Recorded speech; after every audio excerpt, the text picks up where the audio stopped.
ನಮ್ಮ R1ಗೆ ಗ್ಯಾಪ್ಗಳೇ ಸಿಗ್ತಾ ಇಲ್ಲ ಅವ್ರು ಹೊಡಿಬೇಕಂದ್ರೆ.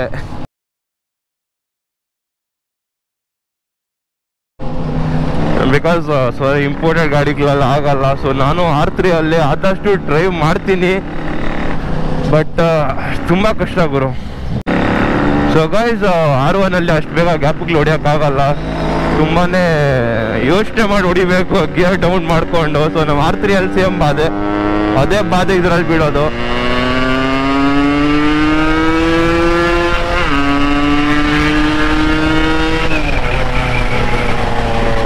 ದುಲಾರಿ ಚೆನ್ನಾಗಿದೆ ನೋಡಿ, ಹಿಂಗೆಲ್ಲ ನಿಂತ್ಕೊಳಲ್ಲ ಬೇಗ. ಎಲ್ಗುರು R1 ನಮ್ದು RX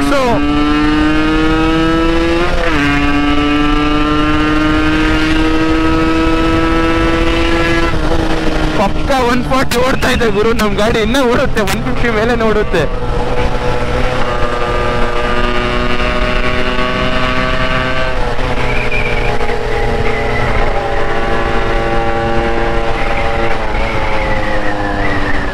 ಸೊ ನನಗೆ ಫ್ಯೂಲ್ ಕೆಪಾಸಿಟಿ ಗೊತ್ತಿಲ್ಲ ಗಾಯ್ಸ್ ಎಷ್ಟಿದೆ ಇಲ್ಲ ಅದು. ಸೊ ನನ್ನ ಗಾಡಿ ಮೈಲೇಜ್ ಬಂದ್ಬಿಟ್ಟು 12 to 13. ಸೊ ಅದೊಂದು ದೊಡ್ಡ ಒಳ್ಳೆ ವಿಷಯ ಹೇಳ್ಬೇಕಂದ್ರೆ.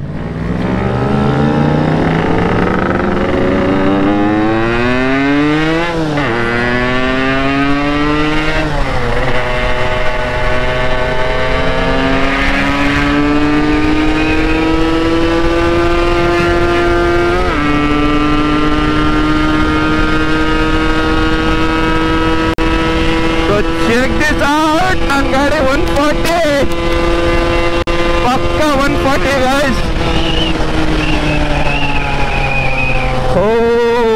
ಬೇಕಾಗಿದ್ದಿದ್ದೆ ಆಯ್ತು. ಸೊ 140 ಪೀಸಿಗೆ ಓಡ್ತಾ ಇದೆ ನಮ್ಮ ಗಾಡಿ. ಟಾಪ್ ಸ್ಪೀಡ್ ಇಲ್ಲೇ ಮುಗಿಸ್ಬಿಟ್ಟೆ ನಾನು.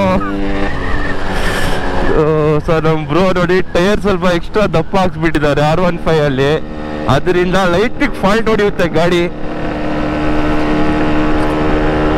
ಸೊ ಗೈಸ್ ಇದೊಂದು ಏನ್ ಕ್ರೇಜ್ ಅಂದ್ರೆ ನಮ್ಗೆ ಗಾಡಿಗಳದು ಈ ಟೈಮ್ ಎಲ್ಲ. ಸೊ ನಾನು ಬೆಳಗ್ಗೆ ನಾನು ಉಗ್ಸ್ಕೊಂಡ್ ಬಂದೆ ಮನೆಯಿಂದ, ಬಟ್ ಇವಾಗಿರೋದು ಸೊ ಅಂತ ಕ್ಲಾಸಿಕ್ ಲುಕ್ ನೋಡ್ತಾ ಇರ್ಬೋದು. 2 ಸ್ಟಾಕ್ ಬೈಕ್ಸ್ ಒಳ್ಳೆ ಲುಕ್ಕು. ಸೊ ಇವೆಲ್ಲ ಕಪಲ್ ರೈಡ್ಸು. ಸೊ ನಮ್ಮ ಕಾರ್ತಿಕ್ ಬ್ರೋ ಅವ್ರದ್ದು ಫುಲ್ ಪಟ್ರಿಂಗ್ ಇದೆ. ಸೊ ಪ್ಲಗ್ ಒಂದು ಚೇಂಜ್ ಮಾಡ್ಕೊಳ್ಳೋಣ ಇರಿ ಗೈಸ್, ಅವನು ಬರಲಿ.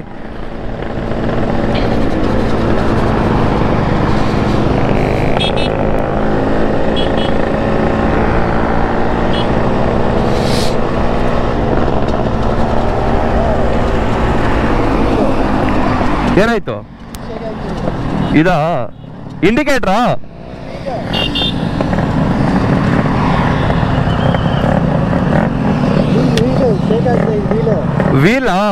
ವೀಲ್ ವೆಂಡಿದೆ, ಅದು ಜಂಪ್ ಆಗ್ತಾ ಇದೆ.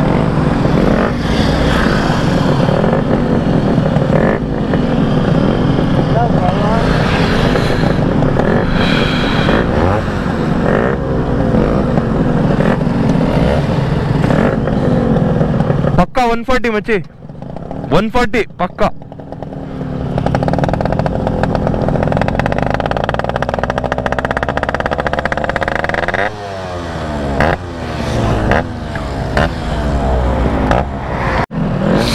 ಸೊ ಗೈಸ್ ನಮ್ಮ ಕಾರ್ತಿಕ್ ಬ್ರೋ ಒಬ್ರು ಮಿಸ್ಸಿಂಗ್ ಇದ್ರು. ಸೊ ದುಲಾರಿ ಪಕ್ಕ 140.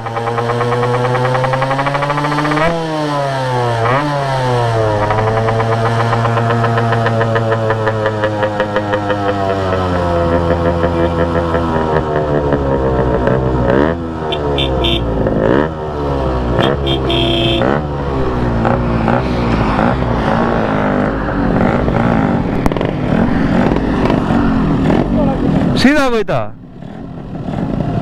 ಸೊ ಶೆಟ್ ಬೋರ್ ಹಿಡ್ಕೊಂತ. ಸೊ ನಮ್ಮ ಕಾಟನ್ ಗಾಡಿ ಸೀಸ್ ಆಗೋಯ್ತು. ಇನ್ನು ಚಿಕನಕ್ಕೆ ಆಯಿಲ್ ಅದಕ್ಕೆ ಜಾಸ್ತಿ ಆಗ್ಬೇಕಂತ ಹೇಳೋದು. ಎಲ್ಲಿ ಸ್ಟಾರ್ಟ್ ಮಾಡು?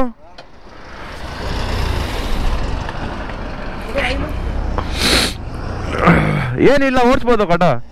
ಸೊ ನಮ್ದು ಇವತ್ತು ರೈಡ್ ಯಾಕೋ ಸಕ್ಸಸ್ ಆಗ್ತಾ ಇಲ್ಲ. ಒಬ್ನು ಮುಂದೆ ಹಿಂದೆ ಒಬ್ನು ಗಾಡಿ ಸೀಸು, ಇಲ್ದಿರೋ ಕತೆಗಳೆಲ್ಲ ಆಗ್ತಾ ಇದೆ. ಸೊ ಅಣ್ಣನ ಯಾವುದೋ ಆಯಿಲ್ ಎತ್ಕೊಂಡ್ ಬಂದವ್ರೆ, ಜಿಂಗಾಲಲ್ಲ. ಕೊಡಿ ಕೊಡಿ. ಇಂಜಿನಲ್ಲಿ ಅಲ್ಲ ಮಗ, ಪಿಸ್ಟನ್ನಲ್ಲಿ ಜಸ್ಟ್ ಆಯಿಲ್ ಪ್ಲೇ ಆಗಬೇಕು. ಪಿಸ್ಟನ್ ಯಾವಾಗೂ ಡ್ರೈ ಆಗಬಾರ್ದು, ಡ್ರೈ ಆದ್ರೇನೆ ಆಗೋದು.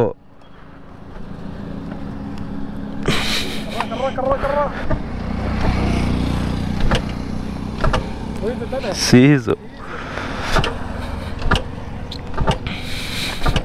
ಟೋ ಮಾಡ್ಕೊಂಡು ಹೋಗ್ಬೇಕು ಮಗ.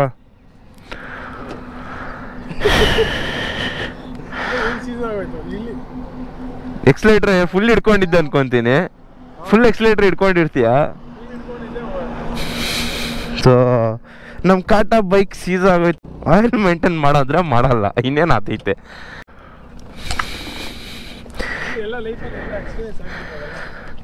ಸೊ ಚಂದಾಗ್ಲಿ ಹೆಂಗೆ ನಿಂತ್ಕೊಂಡಿದೆ ನೋಡಿ ಸೆಂಟ್ರ್ ರೋಡ್ಗಳಲ್ಲಿ. ಒಂದು ಗಾಡಿ ಸೀಸು, ಒಂದು ಗಾಡಿ ಮುಂದೆ ಹೋಗ್ತೈತೆ. ಸೊ ನನ್ಗೆ ಜೆಡ್ಡಲ್ಲಿ ಭಯ ಆಯಿತು ಸೀಸ್ ಆಗುತ್ತೆ ಅಂತ. ನೋಡಿದ್ರೆ ನಮ್ದಿದು ಹೊಗೆ, ಏನು ಮಾಡೋಕ್ಕಾಗಲ್ಲ ಬ್ರೋ. ನಮ್ಮ ಕಾಟನ್ ಗಾಡಿ ಸೀಸ್ ಆಗೋಗಿದೆ.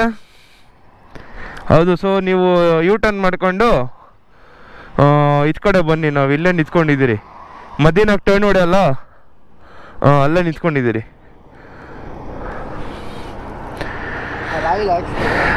ಸೊ ಏನು ಮಾಡೋಕ್ಕಾಗಲ್ಲ ಗೈಸ್. ಸೊ ಬನ್ನಿ ಗೈಸ್. ಸೊ ನಮ್ಮದು ಲಾರಿ ಟಾಪ್ ಸ್ಪೀಡ್ ಅಂತೂ ನೋಡಿದ್ರಿ ನಾವು, ಚೆನ್ನಾಗಿತ್ತು. ಸೊ ಇದು ಕಾಟನ್ ಗಾಡಿಯಲ್ಲಿ ಸ್ವಲ್ಪ ಆಯಿಲ್ ಇರ್ತಾಯಿದ್ರೆ ರೈಡ್ ಕಂಪ್ಲೀಟ್ ಆಗ್ತಾಯಿತ್ತು ನಟ್ ಗಾಡಿ. ಸೊ ಇವರು ಹೊಸ ಮಾಡಿಫೈಡ್ ಮಾಡಿದ್ದಾರೆ.